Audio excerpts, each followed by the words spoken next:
Mamaivamsho jiva loke jiva bhutas sanatanaha. Krishna is the heat of fire. Krishna is the light of sun and moon. Krishna is the fragrance of air. People's lifespan reduces. Intelligence reduces. Memory reduces. Purity reduces. Good habits will go. Values and virtues and morals will go. And ability to do tapasya also. Janma, mrityu, jara, vyadhi in this world. So in the spiritual sky or spiritual realm, there are millions of spiritual planets. There are millions of Vaikuntha planets. And in the spiritual world, there is also another spiritual planet called Goloka. Goloka Vrindavan. Krishna's planet in the spiritual realm is called Goloka Vrindavan. Right? Where his mother is Yashoda Mata. His father is Nanda Maharaj. So the Jiva desires, means the living being desires, the Lord sanctions, and the Prakriti, nature facilitates. The technology that was available to humans at the time of the Mahabharata and at the time that Lord Krishna spoke about the Bhagavad Gita, right? So, do you think that there was some otherworldly technology available there?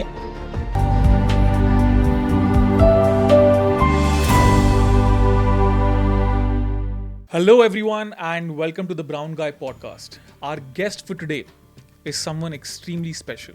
He's an absolute expert on Krishna Consciousness. He's an integral part of the International Society for Krishna Consciousness, that's ISKCON. He has spent years, probably decades, learning about the various scriptures and the Vedic texts that we have.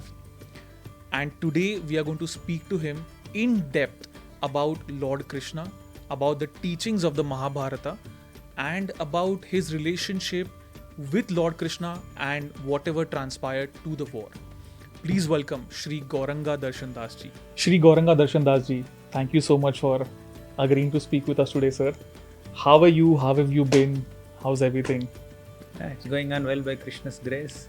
Great. Thank you so much for coming to Govardhanika village. No, it's absolutely our pleasure. It's a beautiful, beautiful place you have here, and I plan to see it in much greater depth after we are done speaking with you, sir. Yes, evenings are very pleasant. Yes. We can go for Yamuna Aarti especially. Wow. Yeah. Would love to do that, sir.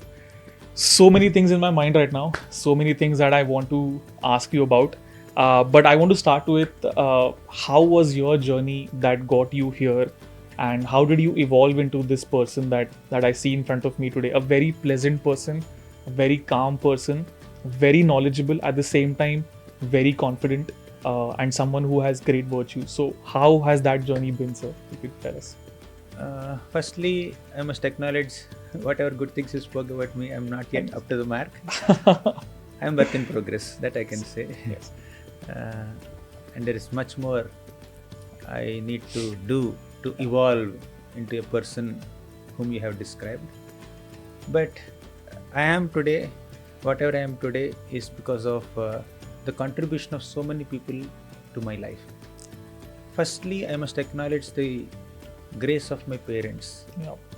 It is because of the upbringing of my parents, their own good culture, their own good habits, their own values that developed some spiritual inclinations in me. So, we were living in a small town. We can't call it village, but it's like a small town, definitely not a city.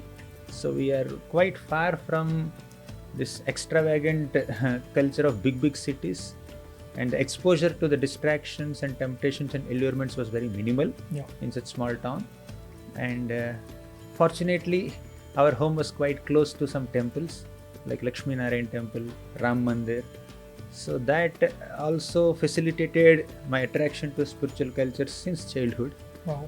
And my father used to sing Venkateswara Suprabhatam, Vishnu Sahasranam, Bhagavad Gita, and many other Vedic scriptures.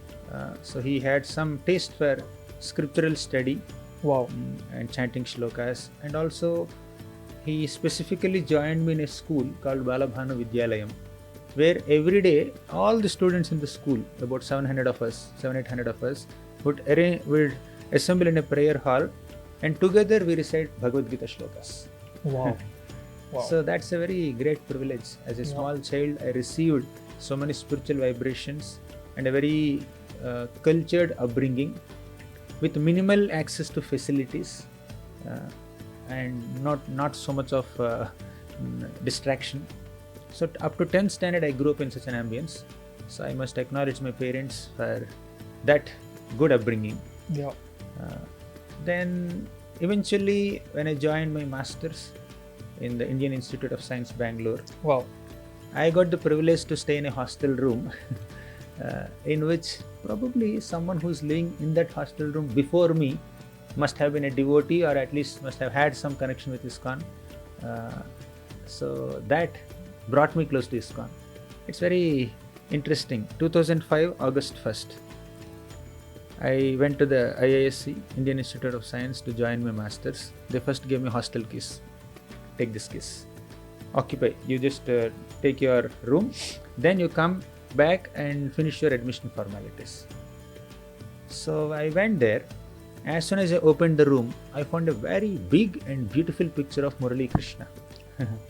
So it's a small child Krishna with some couple of parrots next to him and some roses looking into the window, holding a little flute and a beautiful peacock feather. So that picture captivated me. I have seen so many Krishna pictures from my childhood, but that picture quite attracted my attention. And I told the cleaning guy, don't remove this picture, keep it as it is. I'll come back after a couple of hours finishing my admission formalities. He said, okay. I came back after some time. That picture was not there. Room was clean and the wall was also clean. Someone removed that removed. picture. Yeah. Okay. I asked that cleaning guy, why did you remove it? Where is the picture? I don't know what happened. I didn't know Kannada. I didn't know Hindi. He didn't know Telugu. He didn't know English.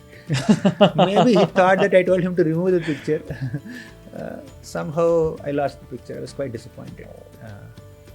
Then one of my relatives was there in the Bangalore city. Seeing that, I was quite obsessed with that picture. She said, this kind of pictures are available in ISKCON.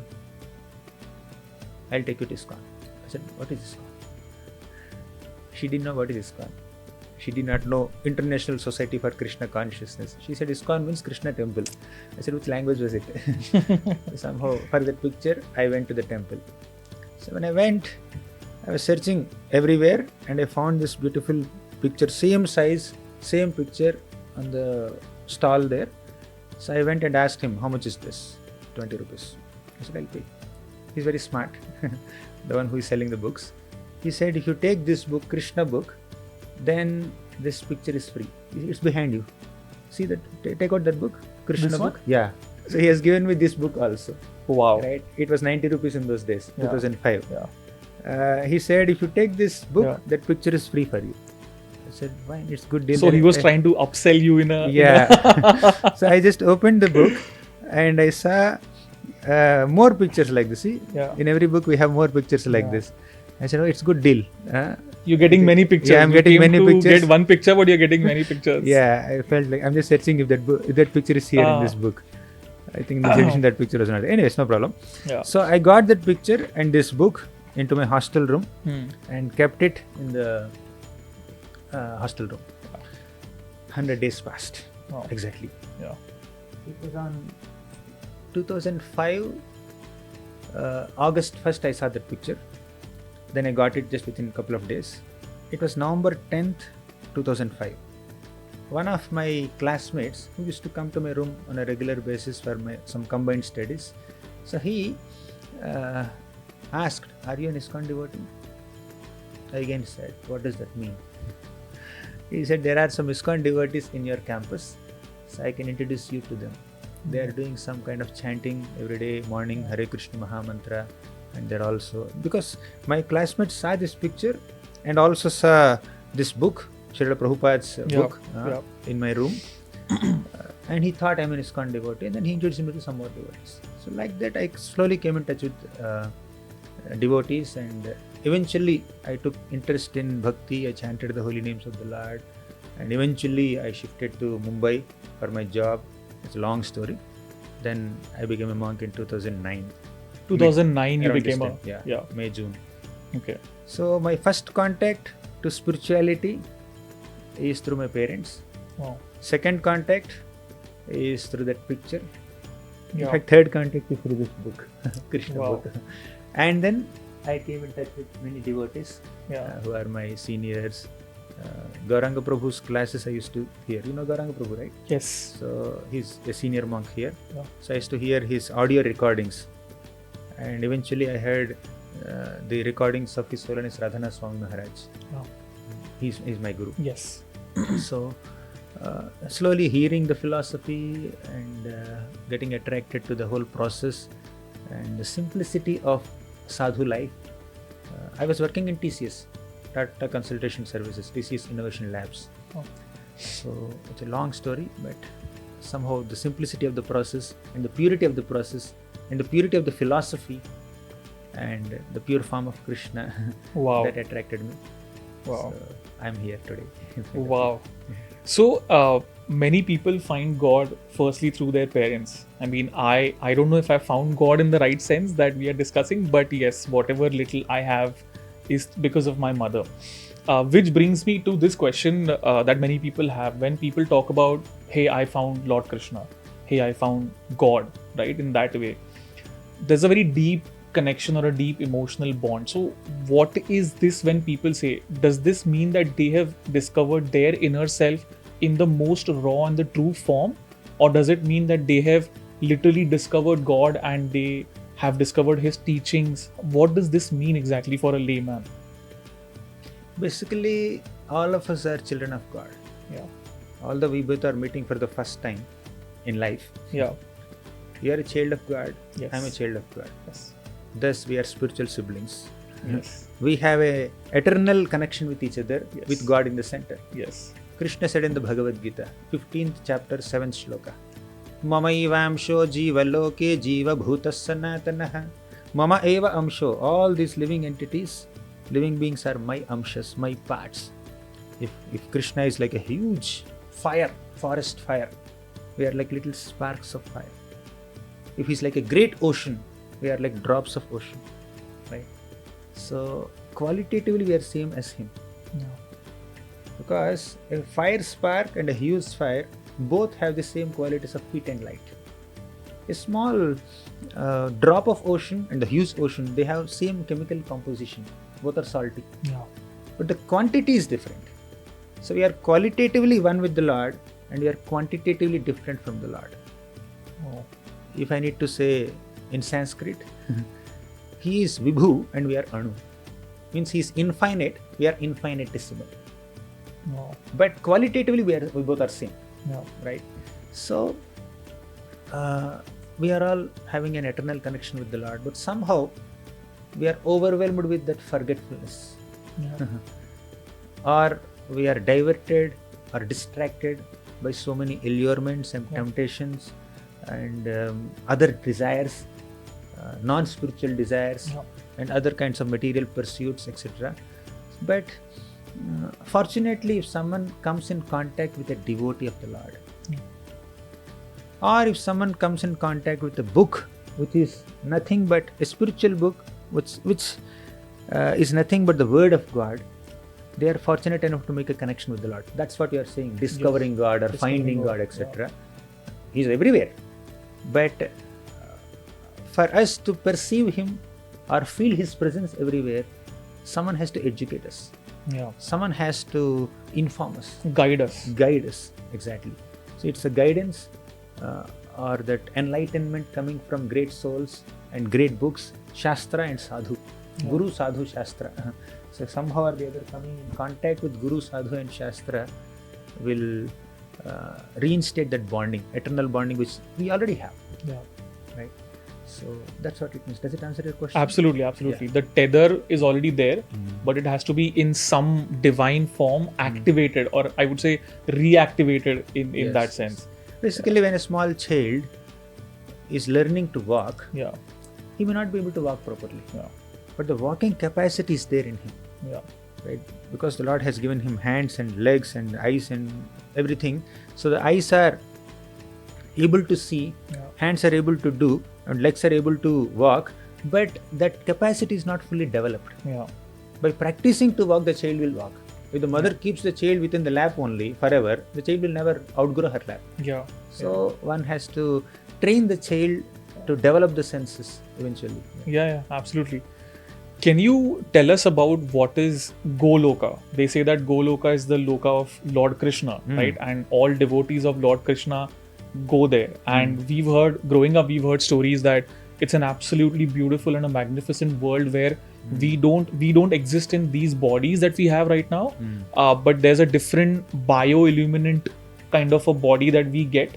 And that place is a place where there is no pain, there is no suffering, there is only love for Krishna. So can you describe Goloka for us? It's a beautiful question. It's a bliss to describe it. Wow.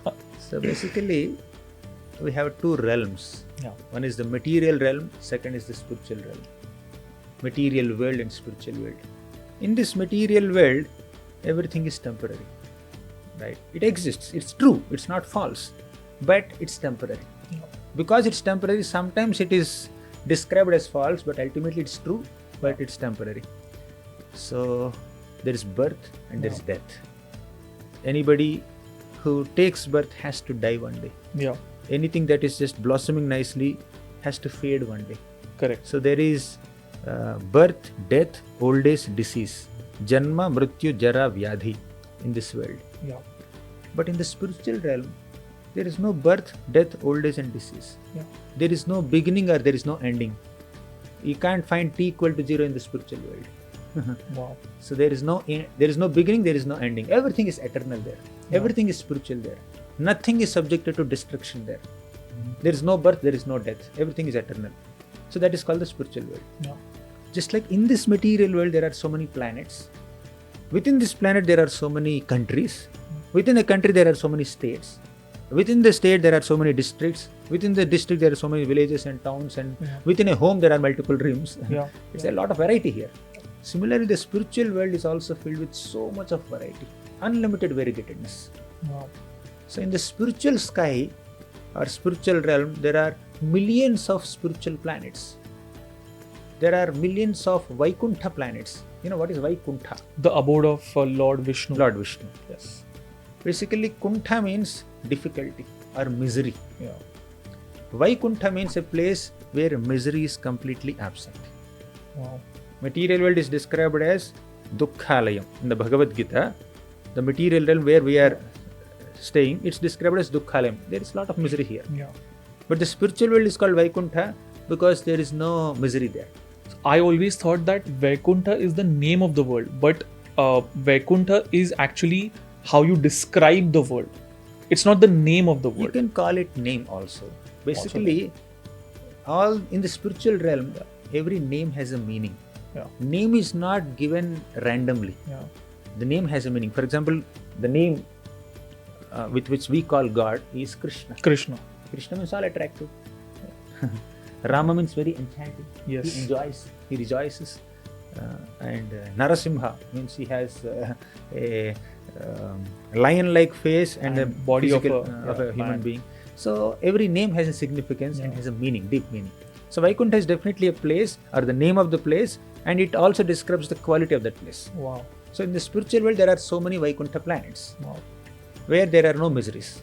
So in that spiritual realm only, multiple Vaikuntha planets means there are multiple Vishnus. Yeah. Abode of Lord Vishnu, you said, right? Yes. There are so many Vishnus. Actually, there is only one God. He expands into multiple forms. Yeah. Similarly, in the spiritual realm, there is also another great planet called Ayodhya, where the Lord manifests himself as Lord Ramachandra. Oh. And in the spiritual world, there is also another spiritual planet called Goloka. Goloka Vrindavan, complete name, where the Supreme Lord manifests himself in a beautiful cowherd boy form as Krishna. That is the planet of Goloka. So, the Lord is same. He manifests himself as Krishna, Rama, and Vishnu, Vasudeva, Sankarshna, Pradyumna, Aniruddha, Narasimha, Matsya, Kurma, Vamana, Varaha. All these are different forms of the Lord. In different forms, the Lord manifests different pastimes, different leelas, different qualities, and potencies to different extents. Right? So, Krishna's planet in the spiritual realm is called Goloka Vrindavan. Yeah. Right? Where his mother is Yashoda Mata, his father is Nanda Maharaj. Actually, it's not that they have given birth. He is eternal and they are also eternal. Yeah. So eternally there is a connection between them Yeah. as parents and child.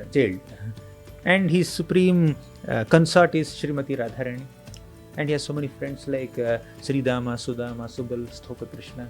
He has friends. See, God is full of relationships also. He's the object of all relations, loving relationships. Just like in this material world, we have our parents, our mother, our father, our grandparents, our brothers and sisters and wife, husband, children, son, daughter, right? Similarly, the Lord also has all kinds of relationships. And they're all eternal relationships. Yeah. When we go there, it's not that some people describe that there is shunya there. Spiritual realm means there is nothing. It's not shunya. It's filled with spiritual variety. Just like material world is filled with material variety, which has a beginning and end, and which is subjected to destruction at one place. The spiritual world is filled with so much spiritual variety, and it gives spiritual happiness, which is eternal. That's Goloka. Wow. I have never heard a description better than this. Trust me. I always experience this, that whenever I take the name of Ram, or whenever I hear the name of Ram, I am somehow automatically reminded of my duty, whatever I need to do, whether I feel like doing it or not. But whenever I take the name or listen to the name Krishna, I just become calm, and I'm suddenly reminded of the love that I've had from my mom, the love that I've had from my father, and the love that I have towards God. So there's such a big difference between the two, but then of course they are the form of the same Supreme Almighty God. Now, what you described about Rama and Krishna are correct descriptions, but that's like one facet of their personality. Yeah. There are multiple facets of their personalities, right? So people in the modern world often get pressured between destiny and effort, right?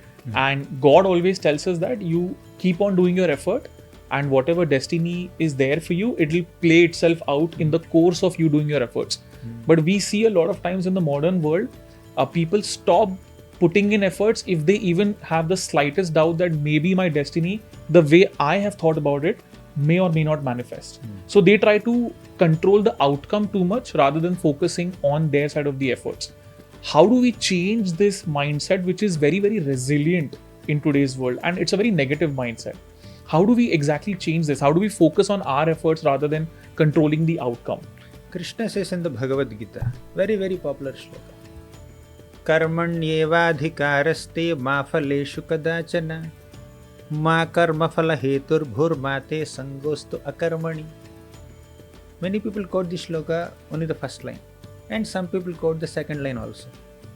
But very few people quote the entire shloka.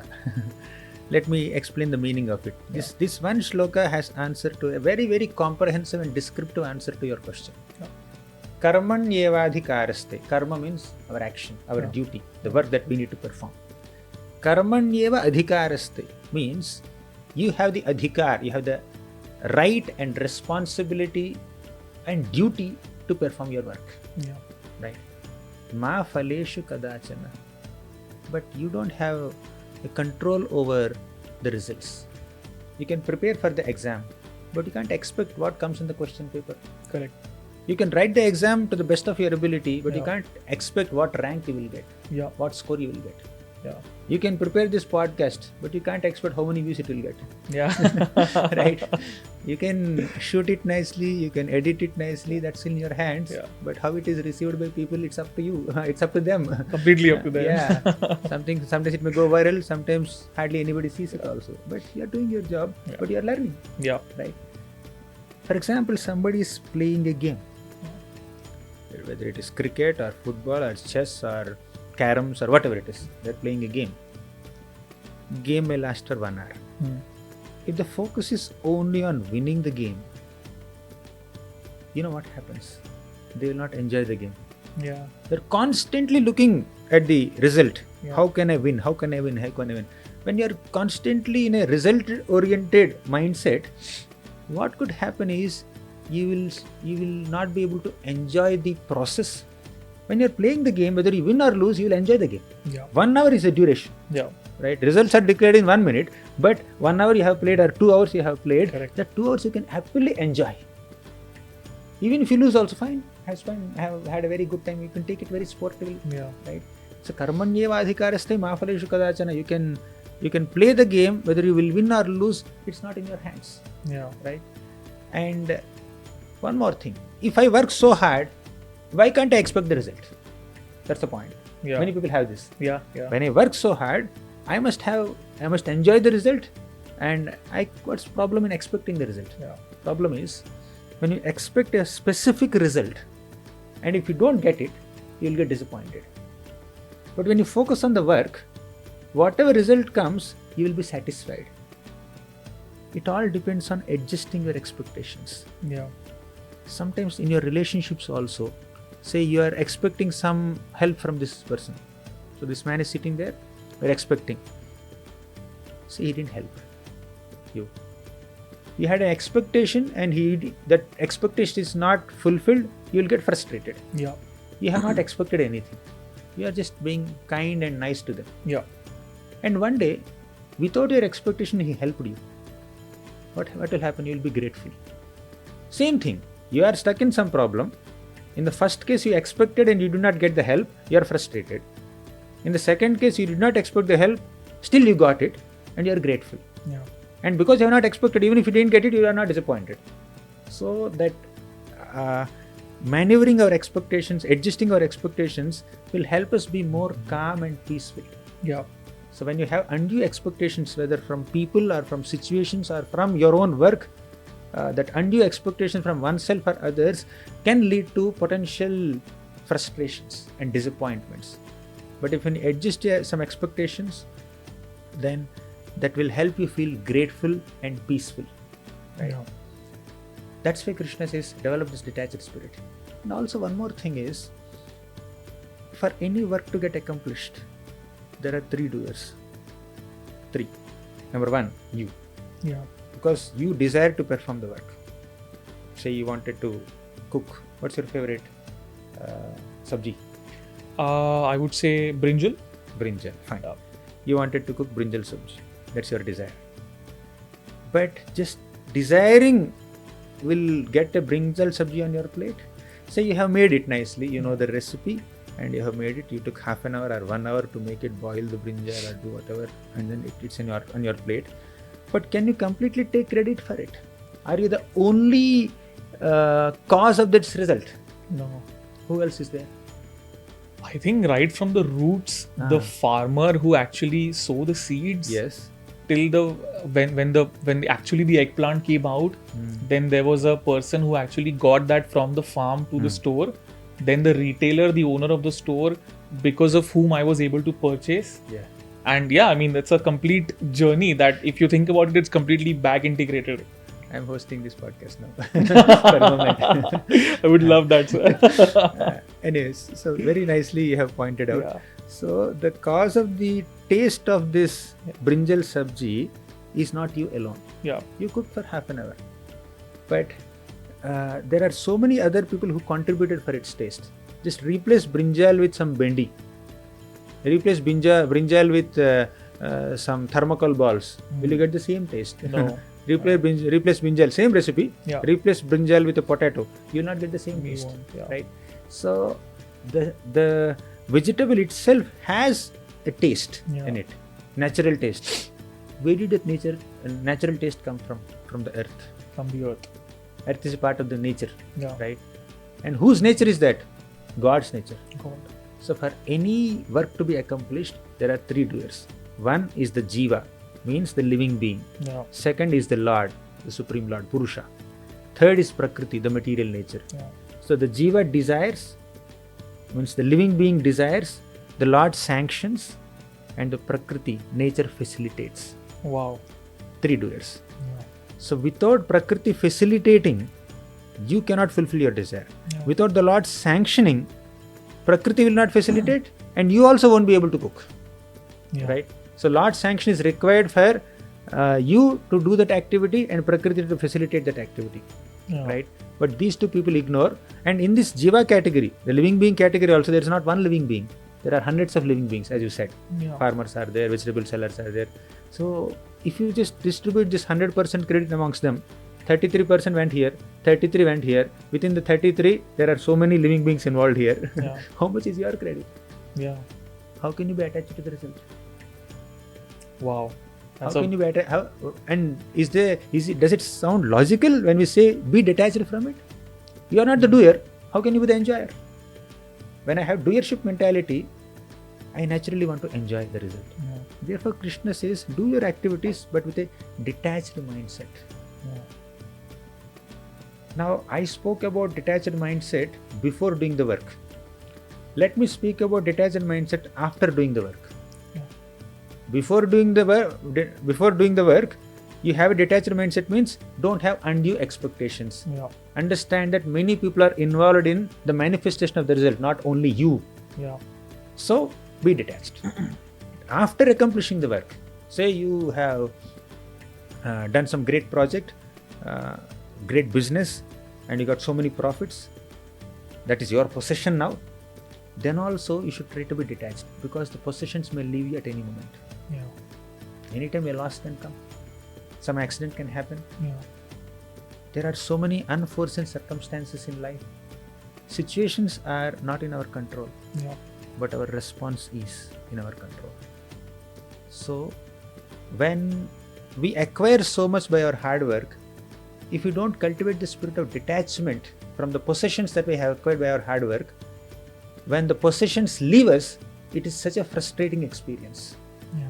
Before performing the work, if you have undue expectations, there's a lot of frustration. Yeah. After performing the work, when you have to give up the result, or when you have to leave your hard work, the result of your hard work, then also it's excruciatingly painful. Ultimately, death will take away everything. We can't live forever. Say somebody has earned millions of dollars and they purchased a big mansion. How long can they live in that mansion? They will have to die, right? At that time, you have to be detached, Yeah. right? So, possessions will not stay with us. Our qualities and virtues only will stay with us. Yeah. Therefore, let's stick to good culture, values, morals, ethics, and good relationships. Yeah. They're our wealth. Ultimately, our wealth is the love that we have for the Lord, the Yeah. trust we have in the Supreme Lord. So, when we stick to those values, then all the ups and downs of life will not affect us. So, I don't know. I think I have spoken too much. No, but absolutely right. Jai Shri Krishna. Yeah. So that's why Krishna says, I didn't complete the meaning of the shloka. Karmanyevadhikaraste. You have the right and responsibility to do your work. Yeah. Ma phaleshu kadachana. You are not entitled for, or you have no control over results. Yeah. Ma karma phala heturbhur. Don't think that you are the cause of the result of your activity.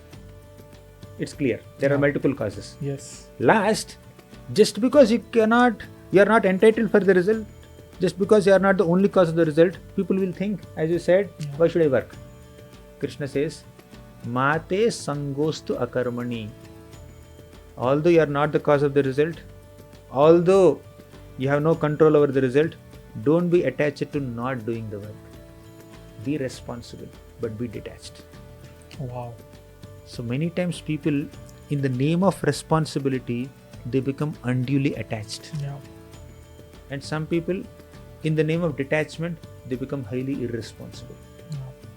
But Krishna teaches us a balance of responsibility and detachment. Has to be there. You have to be somewhere in the middle of it. Yeah. In that way. Wow. Beautifully explained. One of my favorite subjects to read and to understand and to talk about has been the Mahabharata, right? Because I feel the Mahabharata war and whatever led to the war, right? The war just was for 18 days, but there's an entire story that led to the war. It has so many facets, it has so many sides, and each story can be broken down further and we can learn from it. So would love to pick your brain on the Mahabharata war, right? Starting with the concept of destiny, right? Which you touched upon a little bit in this question, but still want to delve deeper into that example. When Lord Krishna was sitting, I think Arjuna was there at his feet and Duryodhan was there near his head. And that's a beautiful story in which Lord Krishna gives the option that either you can have me as your non-combatant advisor. I will not fight, but I will be by your side advising you. Or you can have the greatest army that the world has seen, the Narayani Sena. And Duryodhan is very quick to choose the Narayani Sena because he feels that if this is the army of Lord Krishna, I mean, nothing and no one can stop me in the entire universe. But Arjun says that no, I choose you as my non-combatant advisor. This little choice, so when these two individuals were at the precipice of this little choice. They didn't know that this is going to be the result of either you winning the war or losing it. And then that's how the Pandavas won, right? I mean, the entire story is there, but that's how the Pandavas won. This, I feel, is a very important decision. So, was this destiny? Was this going to happen anyway? Or did that particular moment decide that, okay, because he's taken that decision, now he'll lead to victory? Good question. But in the beautiful story that you have narrated, let me add some little detail. Yeah, please. As you said, Krishna presented two things in front of Duryodhan and Arjuna. Yeah. On one side, I am personally there. Yeah. On the other side, my Narayani Sena will be there. Yeah. Now, I will not pick up a weapon. You have to make a choice. And Krishna gave Arjuna the first chance to choose between these two. That's correct. Yeah. It's not that they have taken like that. Yes. Arjuna had the first option to Yeah. choose between these two. And Arjuna chose Krishna. What will I do with Narayani Sena? I want the head of Narayani Sena with me. Yeah. Krishna said, are you clear? I will not pick up a weapon. I will not fight with you. I'm just there next to you, giving you some advice. It's okay. You just be with us. That's sufficient. Choosing God over God's energy. Wow. Right? Many people in this world, they want God's energy, not God himself. You see, Shishupal, you know, Yes. he wanted Rukmini, not Krishna. Yes. Ravana, you know, Yeah. he wanted Sita Devi. Yeah. He did not want Ram. Yeah. Many people want God's energy and not God himself. Not God And many people in this world also, even now also, they want money from the Lord. They want prosperity from the Lord. Most people, or I would say many people, who go to the temple and offer prayers, they would just say, oh Lord, give me good rank, give me good wife, give me good husband, give me good marks in the exam, give me a lot of wealth, give me car, give me bungalow, give me prosperity, give me name, fame, followers, social media figures nowadays. So people pray for this. Because all this fame and wealth, knowledge, these are the energies of the Lord. Yeah. They want energies. They don't want the Lord. Yeah. If the Lord says, I'll come to your home, but you will not have any following, name, fame, prestige, wealth. We will not give you anything, but I'll be there with you. What will I do with you? I have to maintain you also. Yeah. That's the unspoken opinion of many people. Normal mentality. Yeah, normal mentality. So Duryodhan is representing that mentality. But the ideal mentality is to desire God. When God is there next to you, everything is there with you. Yeah. Apparently, material success may not come. Materially, army may not be with you. But spiritually, the master of army, the master of millions of universes is there with you. Yeah. Right? And that's the greatest wealth in comparison to all that. So, spiritually speaking, scripturally speaking, in fact, practically speaking, one who chooses God over his energies is always better than one who wanted energies and rejects God. That's how Pandavas were always better than Duryodhan. Although they were undergoing so many difficulties, Pandavas, Kunti Maharani, their mother, they were undergoing so many difficulties, they were very happy. You know what Kunti Mata said? Vipadaha santu taha shashvat tatra tatra jagadguru bhavato darshanam yasyat apunar bhava darshanam. Oh Lord, me and my sons underwent so many difficulties. So many difficulties. But I desire that the difficulties come again. When my son Bhima was very young, he was poisoned by this Duryodhan, Dushyasan, Karna, Shakuni. My daughter-in-law was insulted in front of so many people, Draupadi. And their property was taken away. They were thrown into forests. Exile. Vanavas. And also, they were attacked with deadly weapons. But in all these circumstances, you were there with us. You protected us. If a calamity gives me an opportunity to connect with God, I love calamity. I love that reversal. I desire that calamity again and again.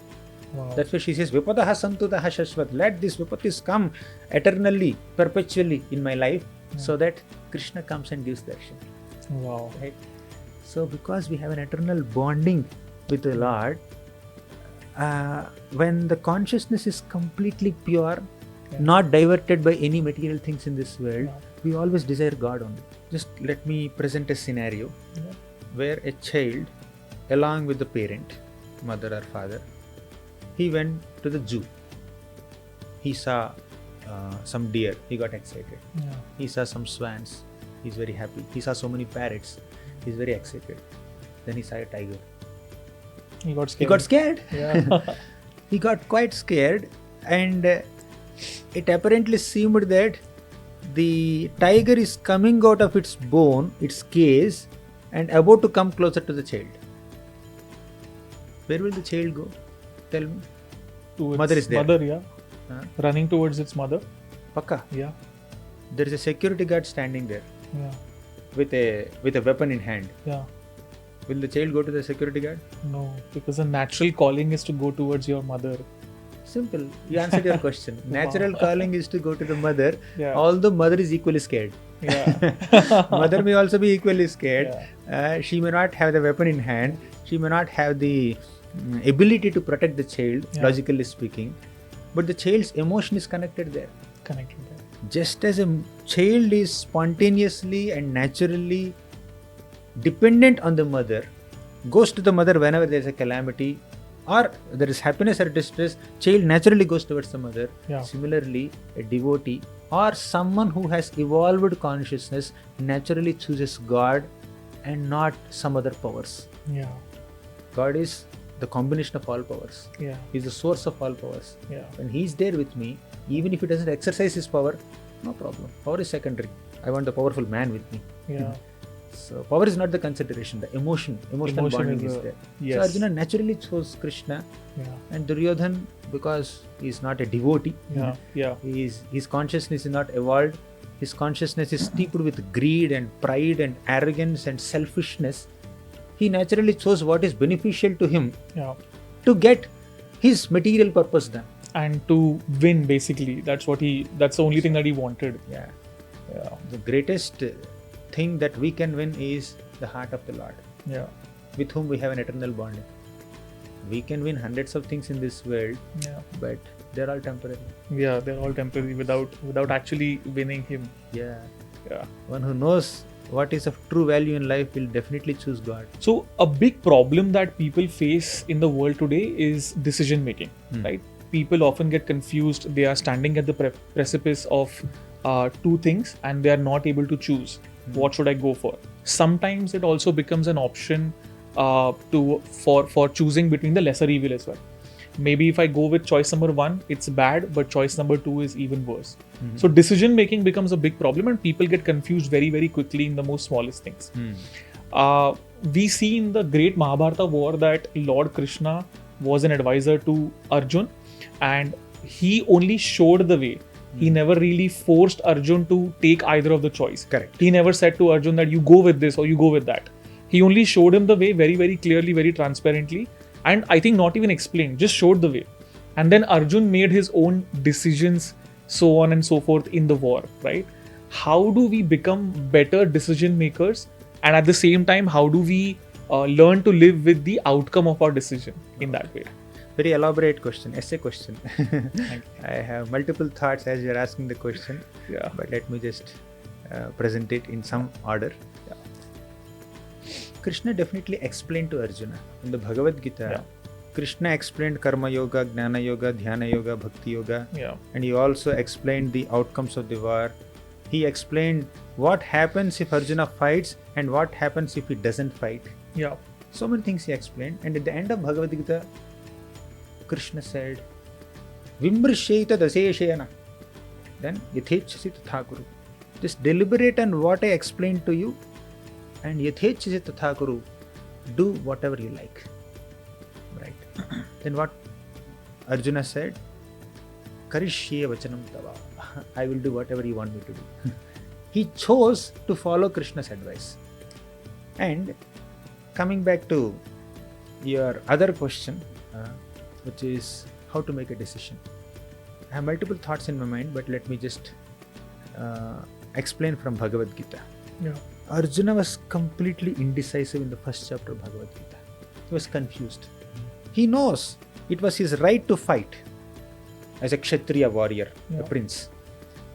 But he doesn't know whether it was right to fight with his own relatives, with his own family members, elders, guru, grandfather, brothers.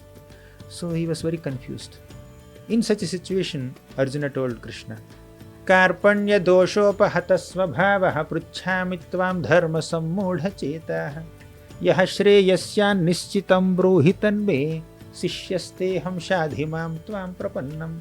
Karpanya dosha apahata svabhava. I have completely lost my ability to make a decision because of this miserly weakness. You know who is miser? One who has something, he doesn't use it. Yeah, that's miser. He has a lot of wealth, but he's not using it. Yeah.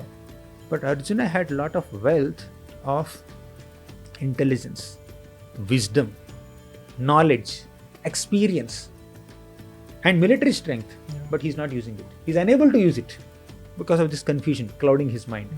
So he said, Dharma sammudha chetaha. I am like a miser, unable to use what I have because I have a lot of confusion here in the matter of performing my own duty as a Kshatriya. So in this condition, I am just asking you, Yaha shreyasyan nishchitam bruhitan me. What is good for me? You please tell me. Sishyasteham. I accept you as my guru and I consider myself as your student, your disciple. Please accept me as your mentee and mentor me, he said. So the lesson we can take from this moment is, when you don't know what to do, you should know what to do. Wow. When you don't know what to do, you should know that you have to approach someone who can guide you in doing what you need to do. Right? So Arjuna did not know what to do. He was confused. But one thing he knows, when I don't know what to do, I can go to Krishna and ask him. He will tell me what to do. Right? So when we are unable to make decisions, please consult someone who has the ability to make decisions on our behalf. And that person whom you choose must be knowledgeable, must be wise, must be experienced, and above all, must be your well-wisher. When you approach a well-wishing advisor who actually considers the situation from multiple angles, he has the knowledge, he has the experience, he has the wisdom, and more than that, he has that well-wishing intent. He actually desires your welfare, well-being. He will guide. You can just follow that person. A guru. Right? A guru. A mentor. Guru. Spiritual guru is one thing. Right? In spiritual subject matters, you need spiritual guidance. But if you have some doubts in physics, go to physics professor. You have doubts in podcasting, what kind of equipment you need to buy, you can always go to that person, right? So depending on what is the problem and which area you have problem, just go to an expert in that area, in that field. Just learn. That's the art of decision making. So this is one facet I highlighted, but there is another facet. From Arjuna we learn the art of inquiring, art of seeking guidance, wise guidance from a guru, from someone who is more experienced, so that you can make your decisions nicely. In this condition, let me give an example before we go to the next point. Say you are driving. You don't know you know the address, but you don't know the route. So you just put in the Google Maps, and Google Map will show you some path, and you just follow it. That's simple. When you don't know the route, you just get the route from Google Maps. But if the Google Maps is saying that take a left turn, and if you just go straight without noticing it, maybe you're thinking of something else, you're discussing with somebody else, so you could not take a left and you went straight. What does the Google Map do? It reroutes you. So it recalculates the optimal path and gives you the next best path to your route. You may lose 5 minutes or 10 minutes because you have taken a wrong turn, right? Similarly, when you always depend on a reliable guide, it's an important keyword. Reliable guide, even if you make a mistake in following their advice, they will be ready with another advice to help you come out of this mistake you have made and again to keep you on the right path. Therefore, we should always have guidance. However experienced we may be, however expert we may be in our field, there is always someone who knows better than us. Or there is always someone who can see a situation in a more unbiased way compared to us. Even if you are more experienced than a person who is seeing the situation from as a third party, sometimes you are so overwhelmed and overpowered by the situation at hand, you may not be able to use that intelligence, use that advice, use that knowledge or wisdom. Then this person who sees from a distance, they will be able to tell you, hey, this is the right time. So always, you should try to give liberty to others to correct you. Yeah. If you think we know everything, we'll be limited by what we know. Yeah. But if you have the humility and honesty to learn something from others, we'll upgrade our knowledge, upgrade our experience. Yeah. So that's art of decision making. Now, every time you may not have access to a guide. In some places, Google Maps may not work because there is no internet. Yeah. Or your battery charging is over and you Yeah. may not be able to get that. Yeah. So then there are some moments in your life where you may not have access to guide. You have to take a decision. You know, when and why people fail in making effective decisions? When they make decisions based on emotions and not logic. There are some sensitive decisions and there are some sensible decisions. Yeah.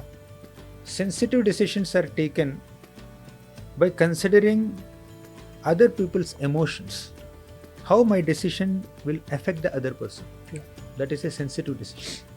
But sensible decision is more rational, more logical, more practical, more philosophical. It's more right. Yeah.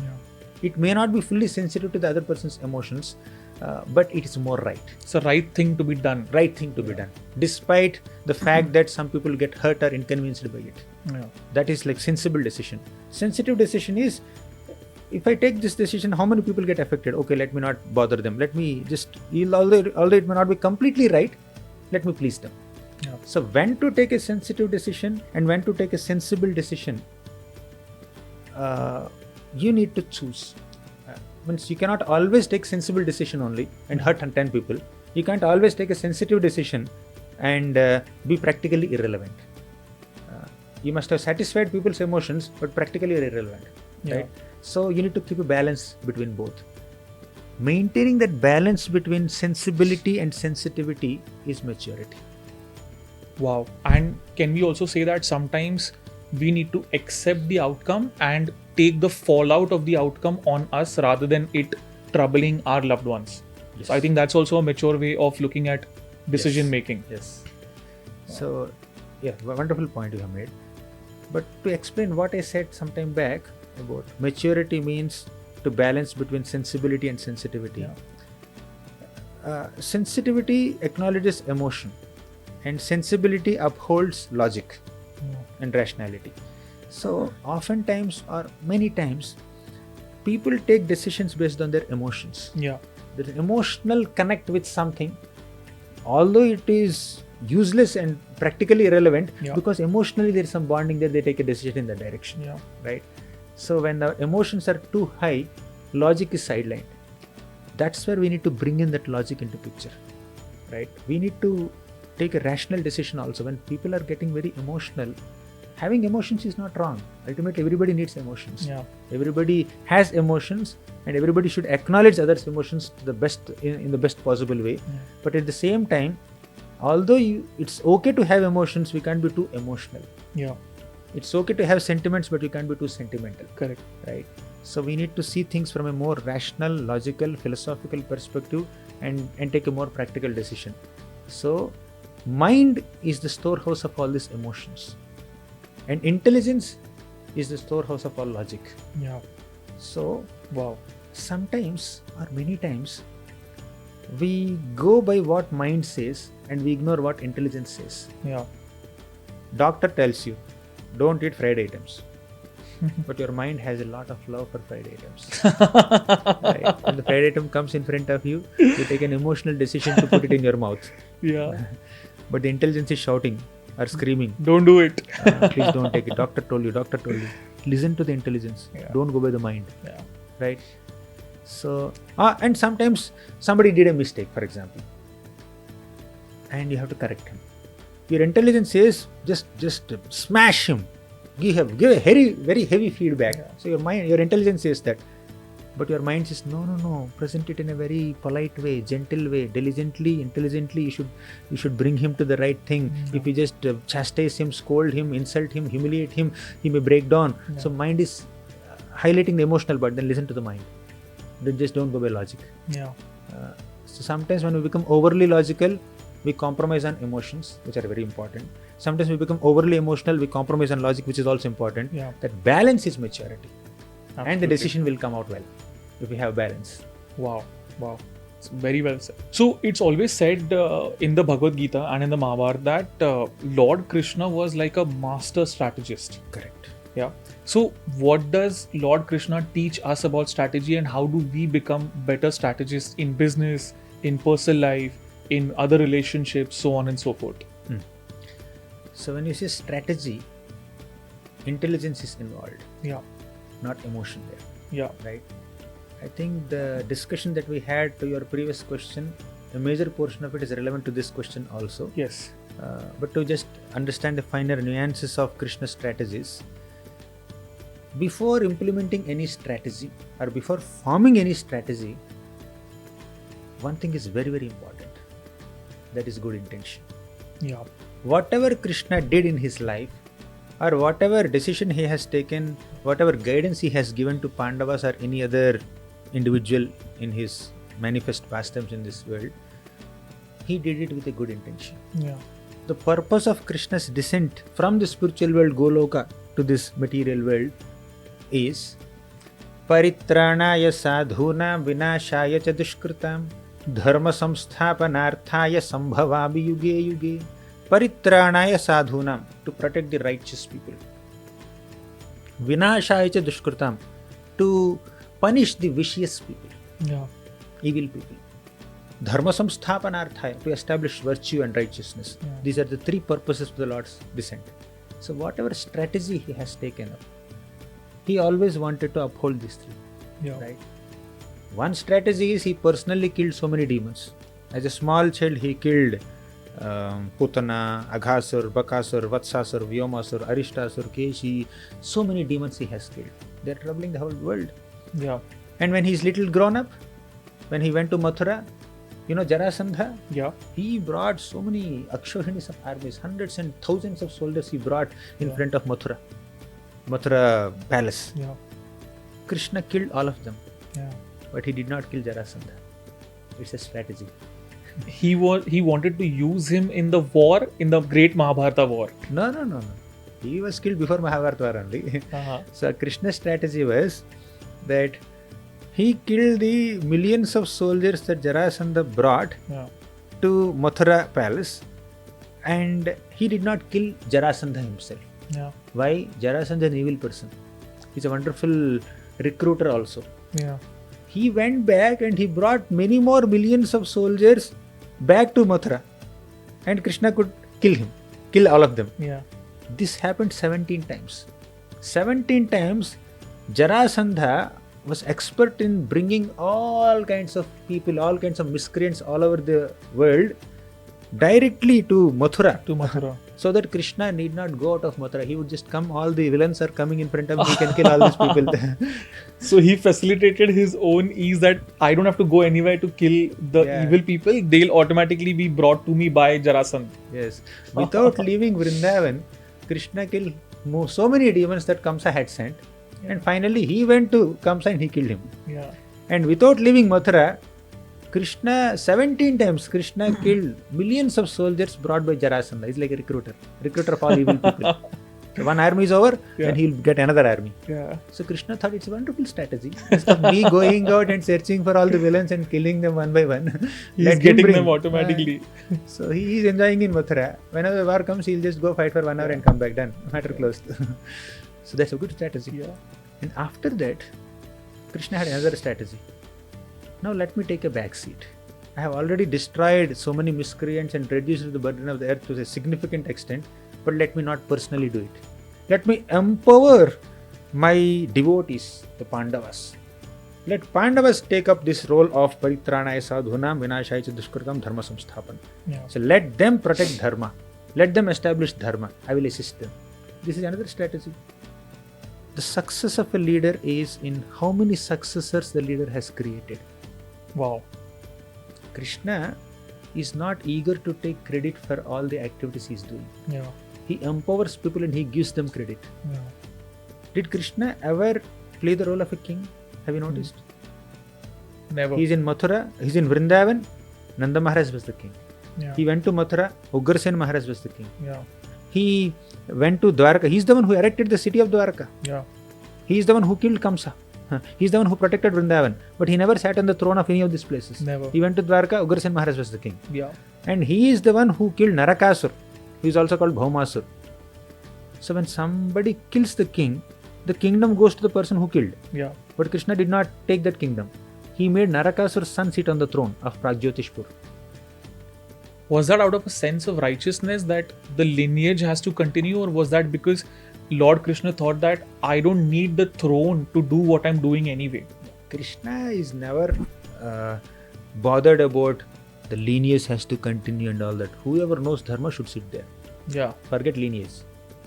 Whether he is the son of the previous king or not, it doesn't matter to me. Yeah. One who can rule the kingdom righteously is eligible to sit on the throne. That is his strategy. Yeah. Simple. So he made him sit there. He doesn't need kingdom. Yeah. You can rule well, right? Rule. No problem. I don't need to sit on the... He is the master of millions of universes. Yeah. Why does he need a small kingdom? Exactly. And he is the one who strategized this entire Kurukshetra war and assisted Pandavas in winning the war, but he never sat on the throne of Hastinapur. Yeah. He made Yudhishthira Maharaj sit there and he went back to Dwarka as a prince. He never sat on the throne. That is a strategy. The success of a leader is in how many successors he creates, how many leaders does he create. Many people are there, they may lead, but they are always in the limelight. They are always in forefront. They don't take a back seat. Yeah. There's insecurity. So Krishna is such a strategist, he doesn't have any insecurity. You know who does not have an insecurity? One who has pure intentions. Krishna's pure intention is let there be dharma. Let dharma prevail in this universe. Yeah. I will do the needful. If I have to personally kill the miscreants, I will do it. If I have to enable somebody, empower somebody to do it, let them do it. It is Bhima who killed Jarasandha. Yeah. Krishna did not kill. And Krishna only guided Bhima. Jarasandha must be killed in this way. You have to just, you know that story, right? Yes. So Bhima just bifurcated Jarasandha's body into two halves. Yeah. And Krishna gave him that idea. Krishna took a small, Leaf, and then he tore the leaf from center, and that's a beautiful story. Yeah. So he's the one who is guiding, but he's Yeah. taking a back seat. When Arjuna took a vow, by tomorrow I'll kill Jayadratha, Krishna created a ambience of sunset by keeping his Sudarshan Chakra on the sun. Yeah. And then Jayadratha thought that, oh, it's sunset now, I can come out. Yeah. As soon as Jayadratha came out, Krishna removed the Sudarshan Chakra and Arjuna released an arrow and Jayadratha That died. killed him. Yeah. So these are all strategies. Yeah. But whatever may be the strategy, circumstantially your strategies may change. But whatever may be your strategy, your intention has to be pure. Dharma has to be established. Yeah. With that intention in the forefront, you are completely determined to uphold dharma. With that intention, you make any strategy to work. Sometimes the strategy may seem unconventional, Yeah. adharmic also sometimes. Many people comment on Krishna. Why did Krishna encourage Bhima to hit the thigh of Duryodhana? Why did Krishna encourage Arjuna to throw an arrow on Karna when he's struggling with his chariot? On wheel? his back. Yeah. Was it on? He was trying to. Yeah, he was trying to. Yes, lift his his chariot was chariot. stuck somewhere, and he was trying to remove it. Why would he do that? Krishna will do the needful to establish dharma. Yeah. What is dharma basically? Dharmam tu sakshat bhagavat pranitam. Whatever Bhagavan does is dharma. Yeah. That is the definition of dharma. We go to Srimad Bhagavatam, dharmam tu sakshat bhagavat pranitam. And he is Bhagavan. Yeah. Whatever Bhagavan does is dharma. Sometimes diplomacy is required to establish dharma. Yeah. And Krishna did the needful with pure intentions.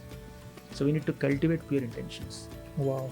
Wow. Apparently one may be politically correct, but internally the intention is malicious. That's a bad strategy. If the intention is pure, even if you are little externally little diplomatic, but the intention is pure, right? Then that's a right strategy. The strategy will end up working. Yeah. Wow. Wow. Strategies work based on the intention. Of course, that does not mean we should be foolish. Yeah. We should have sound logic and we should be smart enough to make strategies, but let the intentions be pure. That's the first criteria. Absolutely. We see all these theories come up about the technology that was available to humans at the time of the Mahabharata and at the time that Lord Krishna spoke about the Bhagavad Gita, right? So, do you think that there was some otherworldly technology available there? And the reason I'm asking this is because we hear the story where Sanjay is in charge of informing Dhritarashtra as to what is happening in Kurukshetra war, right? But as I understand correctly, and correct me if I'm wrong, Sanjay was not physically present there because he was physically present with Dhritarashtra. So there was some kind of way or some kind of technology which he used to actually see what is happening in the battlefield at Kurukshetra. Without Zoom Live or YouTube Live. Yes, exactly. So that brings me, and most of the people, when they hear this story, they look at the they look at it as, okay, this guy, he did his duty, he had to inform Dhritarashtra. But there's a hidden undertone of technological advancement there in that. So do you believe there was some otherworldly technology? And second thing, when people speak about the Brahmastra and the destruction, the massive destruction it can cause, they always relate it to modern day nuclear weapons, right? Because the description of post-apocalyptic after firing the Brahmastra is very similar to a post-apocalyptic world after it goes through a nuclear warfare. So was that equivalent to a nuclear missile of today? It's an elaborate question. Yeah. Again, multiple things are popping up in my mind. See, there are different kinds of weapons in those days. Majorly two categories, Astras and Shastras. Yeah. Shastra is a weapon that is used with one's physical strength. For example, this Bhima has a mace, Gada, right? And he's very strong, physically strong. Yeah. How physically strong? Within one arm of Bhima, he has the strength of 10,000 elephants put together. Wow. Wow. You know what does that mean? Keep 10,000 elephants in one row. Yeah. Bhima would punch the first one. The 10,000th elephant will fall down. Wow. Can you imagine what must have happened to the first one? He must have Second been one. disintegrated completely. Chutney. Chutney, yeah, exactly. In simple words. Yeah. So the weapons that people use with one's physical strength, they are called Shastras. Yeah. Astras operate based on mantra shakti. Wow.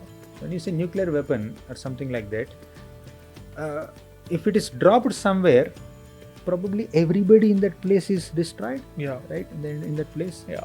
But Brahmastra or any other astra that works based on mantra shakti, they don't destroy everybody. Say a warrior sits here in this studio in those days, and he would just chant Brahmastra mantra and releases Brahmastra. Yeah. And his target is a particular enemy. And that enemy may be sitting amidst 1,000 people there. Remaining 1,000 people will not be affected by that Brahmastra. Only that one guy will be affected. That sounds like advanced programming in a way, probably. This is called mantra shakti. Wow. Subtle energy. To some degree spiritual energy also. Okay. But generally subtle material energy. Yeah. So now you have this Zoom call, WhatsApp call, and camera. You're scanning barcode and getting so many things. If I tell this to my grandmother, she will say, "How is this working?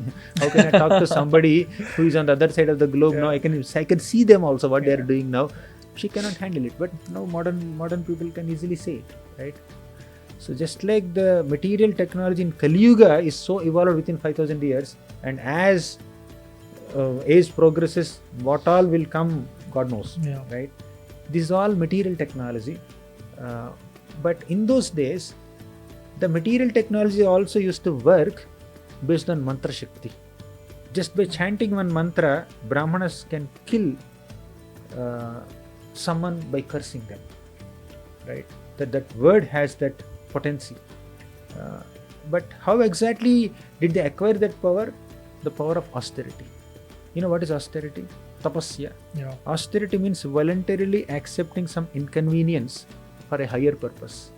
Wow. So all the sages and brahmanas in the olden days, they used to perform severe austerities. Severe penance they used to. Penances. Yeah. Tapasya they used to do.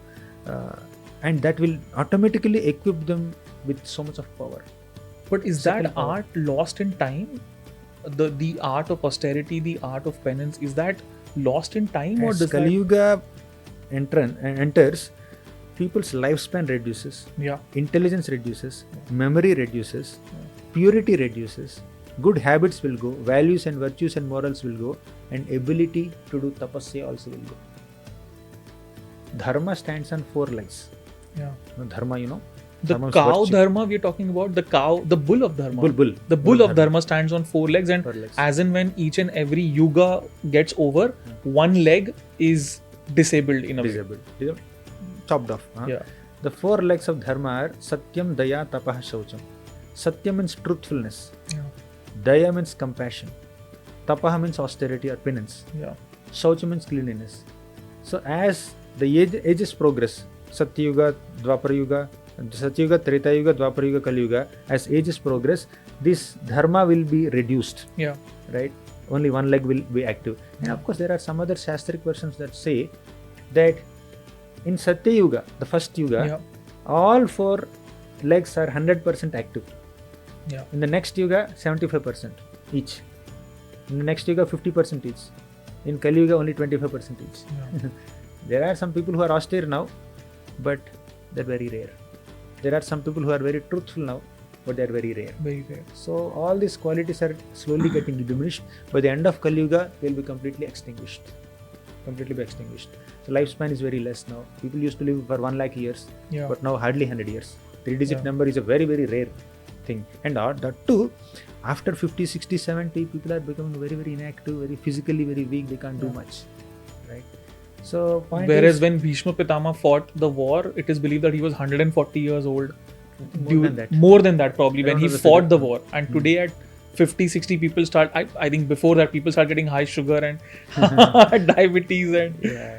wow. So that's a different era. So in those days, people used to get a lot of mantra shakti.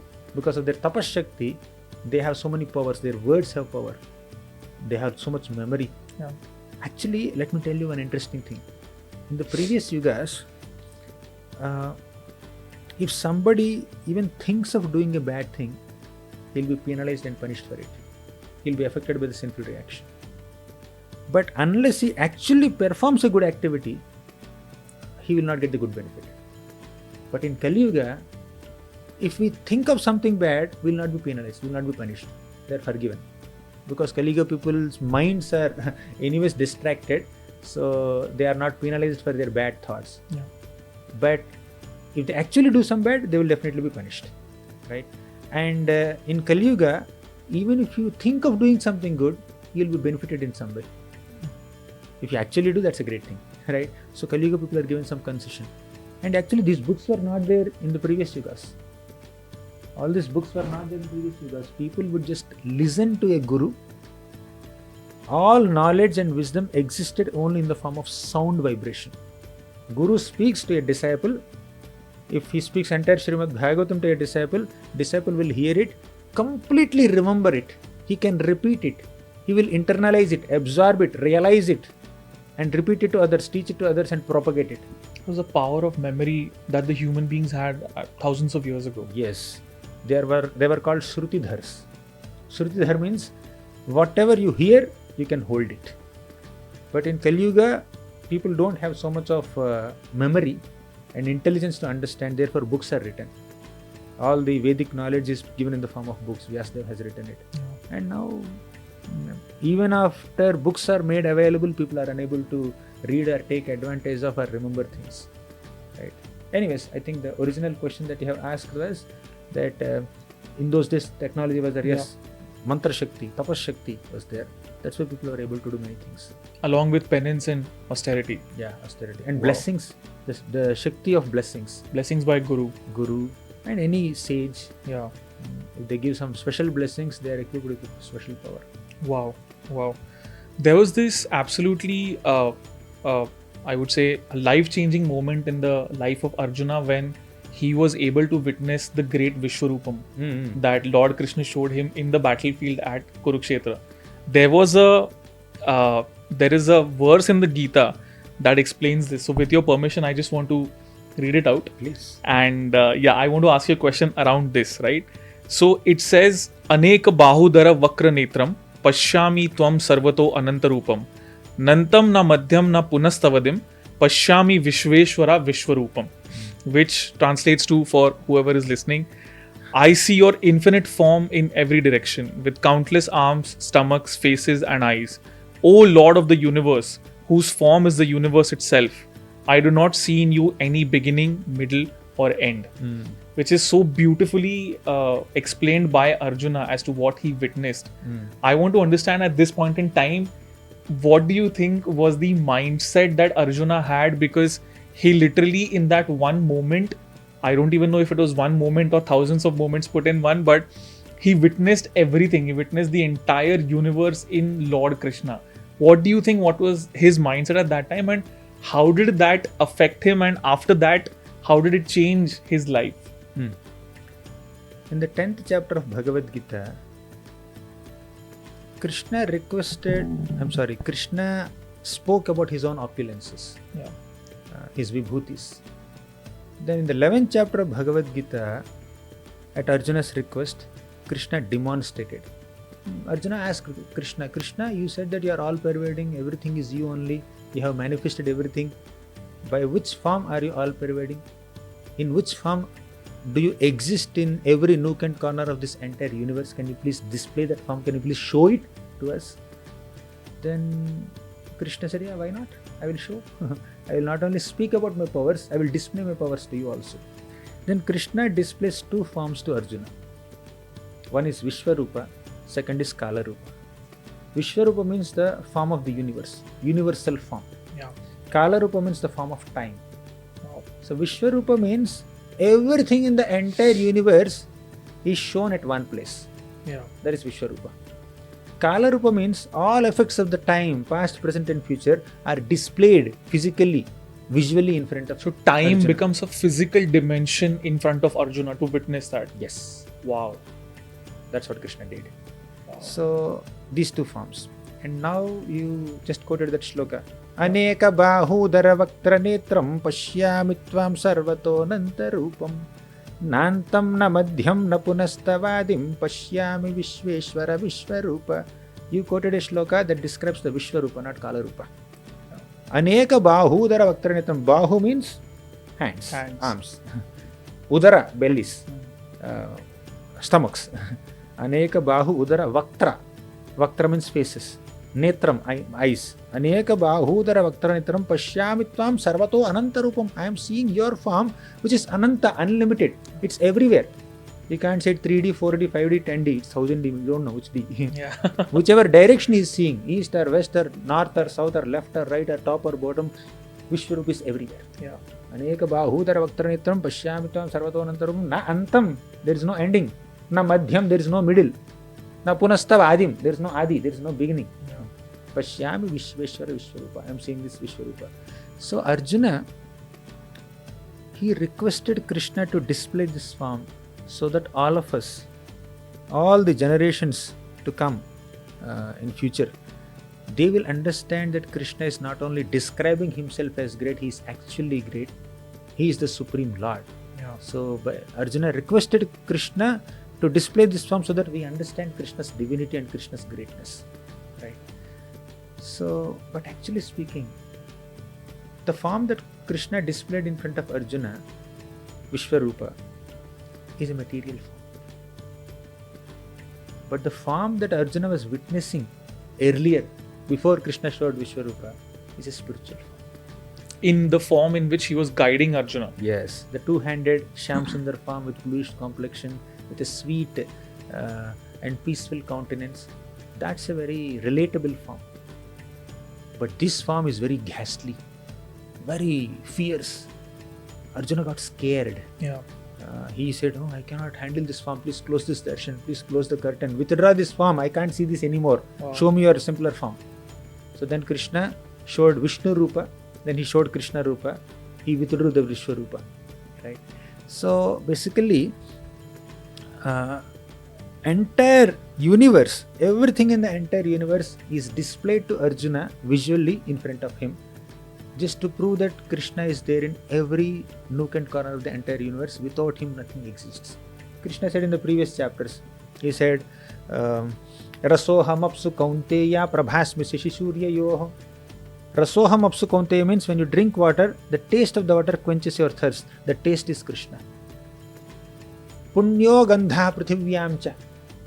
So when you smell a flower, the fragrance comes from earth element. So where did earth element get that natural fragrance? From Krishna. In the previous chapter, 7th chapter, Krishna said, he said, Bhumirapo nalo vayuhu khammano buddhirevacha ahankara iti yamme bhinna prakritirashtaga. Bhumi means earth, water, fire, air, ether, mind, intelligence, ego. These are the 8 subtle elements. 3 subtle elements and 5 gross elements. These are the 8 material elements with which the entire universe is made of. They come from Krishna. They are Krishna's energies. Yeah. Krishna is the heat of fire. Krishna is the light of sun and moon. Krishna is the fragrance of earth. Krishna is the taste of water. Krishna is the quality of everything that we see in the entire creation. Now Krishna is displaying that form. But ultimately what we see in this creation is material. It's material energy of the Lord. But what Arjuna was seeing in front of him as a two-handed form, that is spiritual form. So Arjuna's vision was slightly downgraded to see this material form. Although Krishna says, I am bestowing Divya Chakshu, divine vision to you, that vision is required. Like Arjuna had the vision of love and affection for Krishna. But later, Arjuna developed reverence, respect for Krishna. Yeah. Right? So respecting God is at one level, but loving God and being very intimate to Him is on a higher level. Arjuna had that earlier. And after seeing this reverential form of Krishna, Arjuna said, I'm sorry, I joked with you, I pulled your legs. He realized that there is no way that he can even, and how can someone even experience something like that? I don't think our bodies are capable or our minds are capable to take that, to comprehend what that meant. Basically, Arjuna became very reverential. But actually speaking, we need to first connect with the God with reverence only. But someone who has very pure consciousness, they connect with God with more intimacy. We can't prematurely or immaturely become too intimate with the Lord without having sufficient purity at heart. Therefore, reverence is fine. But Krishna rejoices dealings with a devotee who is more intimately connected to him. Yeah. Right? So, anyways, bhakti is required to see any form of the Lord. Yeah. After this discussion with you, I feel personally more connected with Krishna. I have understood so many things about Krishna. A very important thing was difference between seeking what God can provide versus actually seeking God. There's a massive difference, and I don't think a lot of people out there know about this. So this was my biggest learning for today. It's a very good point you mentioned. We should not fear God, we should love God. Should love God. Yeah. The purpose of life, purpose of spiritual life is to experience the love of God and express love for God. Yeah. So God is a lovable personality. Krishna is a very lovable personality, not a fear-generating, frightening personality. But when we are not righteous, He has to manifest that form, the frightening form, the Kala Rupa, with which He destroys everything, the Vishwaroopam, which is He pervades the entire universe. But He is very lovable, and we can connect with the Lord with love. That is the purpose of spiritual life. The whole goal of spiritual life is to develop Krishna Prema, Bhagavad Prema, love for the Lord. Wow. That's a beautiful way of putting it, sir. Thank you so much for talking to us today. I have personally learned a great deal. Like I was saying earlier, the concept of actually seeking what God provides versus actually seeking God are two very different things. That has now put me on a very right path thanks to you. So, I mean, I can't thank you enough. Thank you so much. Wow. That gave me so much knowledge about Lord Krishna, about the Pandavas, about the Mahabharata war. But more than anything else, that gave me a very deep sense of connection and belonging to Lord Krishna. This, I'm sure, is going to help me in my personal spiritual journey as well. If there are certain points that you guys think that I should have asked Gauranga Darshan Das ji, and if you want to know more about certain subjects, specifically certain subjects with respect to the Mahabharata or the Bhagavad Gita, please mention all of those things in the comment section below, and we will make sure that we include them in our future episodes. Thank you so much for watching. Enjoy.